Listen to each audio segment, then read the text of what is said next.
الحمد لله رب العالمين الصلاة والسلام على خاتم النبيين وعلى آله وصحبه أجمعين أما بعد فأعوذ بالله من الشيطان الرجيم بسم الله الرحمن الرحيم قال الله تعالى في سورة بني إسرائيل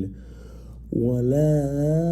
تقتلوا أولادكم خشية إملاق نحن نرزقهم وإياكم إن قتلهم كان خطأ كبيرا۔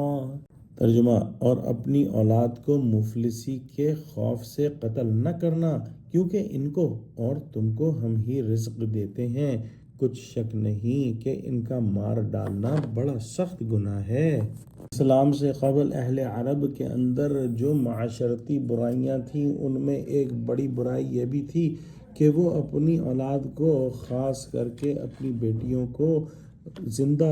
دفن کر دیتے اور جان سے مار دیتے تھے۔ اس آیت کے اندر اللہ سبحانہ وتعالی نے اس عادت قبیح کا رد فرمایا ہے اور حکم دیا ہے کہ ایسا نہ کریں، کیونکہ بعض کافر اولاد کو مار ڈالتے تھے یہ سوچ کر کہ ان کا خرچ کہاں سے لائیں گے، اور یہ طرز عمل اس بات کی عکاسی کرتا ہے کہ ان کو اللہ سبحانہ وتعالی کے رازق ہونے پر ایمان نہیں تھا۔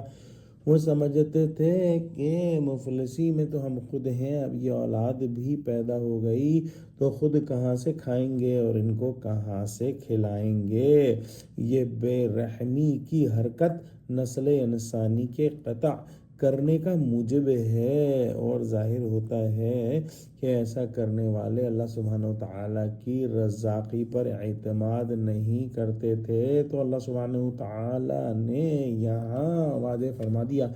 کہ تم کو بھی ہم ہی رزق دیتے ہیں اور جو تمہاری اولاد ہے اس کو بھی ہم ہی رزق دیں گے، بے شک ان کا مارنا بڑی خطا ہے۔ دعا کرتے ہیں کہ اللہ سبحانہ وتعالی ہم کو قرآن کا فہم عطا فرما، ہم کو سچوں سے جوڑے اور ہم کو صراط مستقیم پر قائم فرما دے، آمین۔ وآخر دعوانا ان الحمد للہ رب العالمین، السلام علیکم ورحمۃ اللہ وبرکاتہ۔